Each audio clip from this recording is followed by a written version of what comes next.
आप लोगों ने सुना होगा कि क्लब्स के बाहर तो बाउंसर्स लगे होते हैं, लेकिन क्या आप लोगों ने कभी सुना है कि स्कूल्स के बाहर भी बाउंसर्स लगे होते हैं? रिसेंटली ऐसा ही हमें एक न्यूज़ आई है देखने को। उसमें क्या था कि डीपीएस द्वारका का जो स्कूल है दिल्ली में जो है, उसके स्कूल के बाहर में उन्होंने बाउंसर्स लगा रखे थे।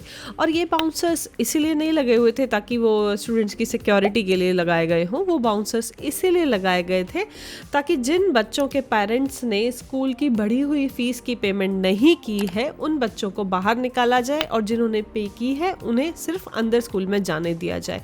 ये है हमारे एजुकेशन सिस्टम का हाल। एक एक एजुकेशन जो कि एक बेसिक नेसेसिटी होनी चाहिए, उसे पूरा का पूरा हमने प्राइवेट बिजनेस बना के रख दिया है, एक बिजनेस मॉडल बना के रख दिया है। And the worst part is government इसमें कुछ भी नहीं कर रही है। 2020 के बाद से लेके अब तक लगभग प्राइवेट ऑर्गेनाइजेशंस, प्राइवेट स्कूल्स की जो फीस है वो लगभग 70% के आसपास इंक्रीज हो गई है, जबकि जो नॉर्मल पब्लिक की जो स्पेशली जो मिडिल क्लास की सैलरी है वो इतनी इंक्रीज नहीं हुई है। रिसेंटली एक आर्टिकल बहुत ही ज़्यादा सर्कुलेट हुआ है कि एक सीए थे ऋषभ जैन, जिन्होंने लिंक्डइन पे पोस्ट किया था कि उनकी 1 लाख की उनकी जो फर्स्ट क्लास में उनकी एक बेटी है जिसकी फ़ीस जो है लगभग 4,17,000 है। Can you believe? First class के बच्चे की फ़ीस लगभग 4.5 लाख रुपए। That's unimaginable even for the middle class. वो 2 बच्चों को पढ़ाएगा या फिर वो खाना खाएगा?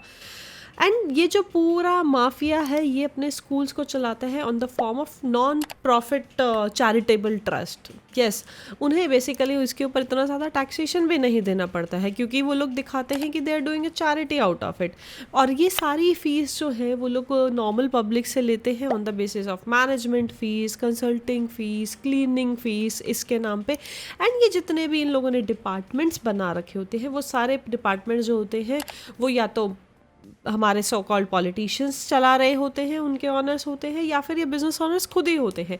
तो बेसिकली ये खुद को खुद ही चैरिटी दे देते हैं एंड देन खुद को खुद ही क्लेम करा देते हैं, उसकी टैक्सेशन में रिम्बर्स करा देते हैं। एंड ये तो हुई सिर्फ सिंपल सी बात। एंड इसके ऊपर आयरनी ये है कि now they have made a monopoly कि स्कूल के शूज़ भी इनसे ख़रीदे जाएं, स्कूल के बुक्स भी इनसे ख़रीदी जाएं, कोई और जो चीज़ें हैं वो भी इनसे खरीदी जाए। स्कूल की जो ड्रेसेस हो गई बेसिकली वो भी ये लोग बोलते हैं कि बाहर से नहीं, हमसे ही परचेज़ की जाए, कहीं और से नहीं। तो वहाँ पे भी ये लोग अर्न करते हैं, वहाँ पे भी पूरा मार्जिन इन्हीं का होता है। And I think the worst part जो है इसमें गवर्नमेंट जो है वो कोई वो नहीं ले रही है, स्टेप्स नहीं ले पा रही है। एंड इसके अगेंस्ट में बहुत सारे प्रोटेस्ट भी किए, लोग सड़कों पर भी आए, लेकिन कुछ नहीं हुआ। इंस्टेड उसके बाद 10% फीस हाइक और हो गई है। ये तो हुई नॉर्मल बात। अब आई डोंट नो, मतलब कि गवर्नमेंट क्यों इसके अंदर कुछ भी एक्शन नहीं ले पा रही है, या फिर गवर्नमेंट को एक्शन लेना चाहिए। Why this is like government is not able to do anything out of it. So ये एक जो स्कूल माफिया है इसको रोकना बहुत ज़्यादा ज़रूरी है। अदरवाइज़ एक जो एजुकेशन है, बेसिक एजुकेशन जो है वो भी एक लग्जरी बन के रह जाएगी हमारे लिए, एक जबकि ये एक बेसिक नेसेसिटी है। एंड ये स्कूल्स जो हैं अब इस बात का फ़ायदा उठा रहे हैं क्योंकि इन्हें पता है कि हम लोग जो है बेसिकली जो मिडिल क्लास है वो, या फिर कोई भी है, वो अपने बच्चों को गवर्नमेंट स्कूल में तो डेफिनेटली नहीं भेजेगा, specially seeing the conditions of those schools.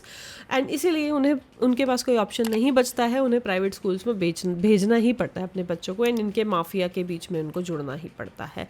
सो अगर आप लोगों को ये वीडियो अच्छी लगी हो तो please do like this channel, and इस वीडियो को प्लीज़ ज़्यादा से ज़्यादा शेयर कीजिएगा सो दैट ये सही लोगों तक पहुंच पाए और किसी गवर्नमेंट ऑफिशियल तक पहुंच पाए, उन्हें ये चीज़ समझ में आए कि यार middle class is suffering a lot and they should actually do something to control this scam that is currently going on in the private schools.